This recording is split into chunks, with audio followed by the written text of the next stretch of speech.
Hi mga katrops, good evening mga katrop. So ayan, holiday kasi ngayon mga katrop. So galing po tayo ng Alabang.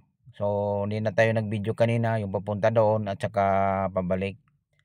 So mayroon lang akong good news mga katrops para sa mga followers and viewers diyan. So unang-una, magpapasalamat tayo sa nag-sponsor nito. Mayroon tayong video doon sa reels natin na upload. So, ay sorry pala po sa i-upload pa natin. Makikita nyo yung item na ginamit natin ito. Ayan. So, time check natin mga trops at 9:50 na ng gabi. So, ayan. So, tinesting natin yung tripod sa nag-sponsor nito. Maraming salamat. So, wala akong masasabi sa tripod nito dahil napakaganda. Smooth na smooth siya talaga gamitin. So, wala kang masabi nito. Tinisting ko talaga to na ganito.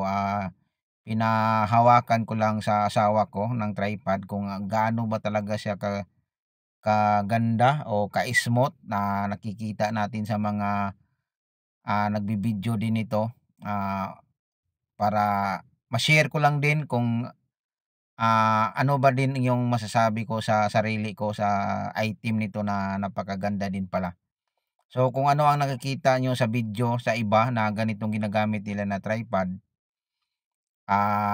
napakaganda. So wala akong masabi dahil hindi talaga siya katulad ng hinahawakan mo lang na masyado siyang maalog kung kamay lang ang maghahawak kaysa gamitan mo na ng tripod na ganitong klase na tripod. So malaki talagang kaibahan. Kasi siya kung napapansin ko 'pag, maano tayo sa lubak, gumalaw man siya pero smooth.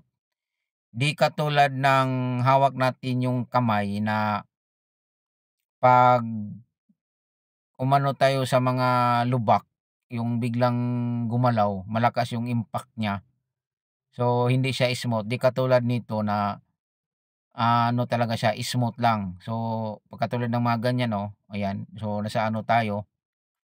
Ayan mga ganyan 'no, do'n tayo na ano yung gulong natin sa lubak. So ano siya, umalog siya pero smooth lang yung pagkaalog niya. So napakaganda yung tripod nito. Ulitin ko, maraming salamat sa sponsor. Nasa area po tayo ngayon ng C5 going to Cainta. Galing tayo ng Alabang. So hindi tayo nakapag-video kanina, do'n tayo sa may expressway pa kasi nakalimutan ko, i-testing pala yung item nito. So ito pala ngayon, na-testing natin. So yung nag-video natin nasa likod natin, so hinahawakan lang niya kasi sabi ko hawakan mo lang kung ano ba talagang maganda. So okay ba yung kung umalog siya, hindi ba pabigla-bigla, di katulad sa ano. So napansin ko talaga nito agad na iba yung pagkaalog niya. So smooth lang yung alog niya. Kaya ulitin ko, wala akong masabi sa unit nito, napakaganda. So thank you sa nag-sponsor at saka thank you sa blessing. Maraming salamat. So mayroon akong good news mga katrops. Sana mayroon lang akong hiling. Sana nga mabigay to sa Lord. Bigyan niya ito ng magandang blessing ngayong month kasi mag-long drive tayo. Nangako na nag-video na ako noon na sana kung mayroon man tayong blessing na darating, isi-share ko doon sa probinsya namin pag-uwi ko. Pero I hope na magkatotoo siya dahil nangako na ako noon na kung mayroon man lang akong blessing, gagawin ko talaga.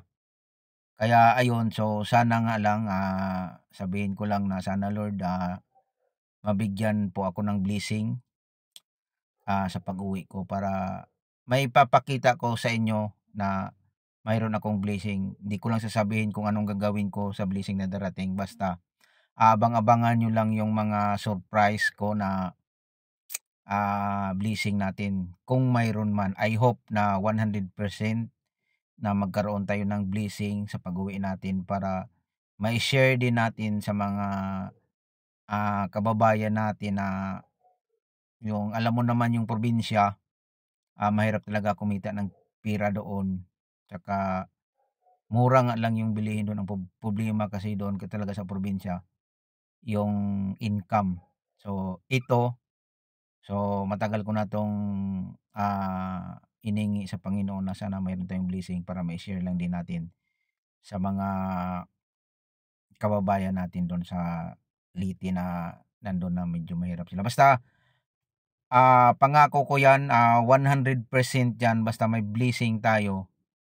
Abangan niyo lang mga ka-trops. Kung mangyari 'yun na may blessing, 100% 'yun mga trops na isi-share ko rin doon. So kung hindi man tayo makabili doon banda sa may area ng Tacloban o yung malapit na tayo kasi doon na lang tayo bibili nung malapit, huwag lang tayo dito sa Maynila kasi malayo. Tsaka doon na lang tayo sa medyo malapit-lapit para kasi marami din tayong dala. Kaya ayun. So ayan, so maraming salamat sa mga suki ko, sa mga alam mo na kung ano ang small business natin na hanggang ngayon. Thank you Lord, thank you sa suki. Maraming salamat sa araw-araw nating blessing na nandyan lagi yung mga customer natin, nadagdagan natin yung customer. So ayan, so basta mga katrops dyan, ingat lang kayo lagi at gabayan po tayong lahat sa Panginoon. Wag po tayong magtamad-tamad dahil walang mangyayari sa atin kung tamarin tayo. So sipagan lang natin and thank you for watching. God bless sa ating lahat. Bye-bye!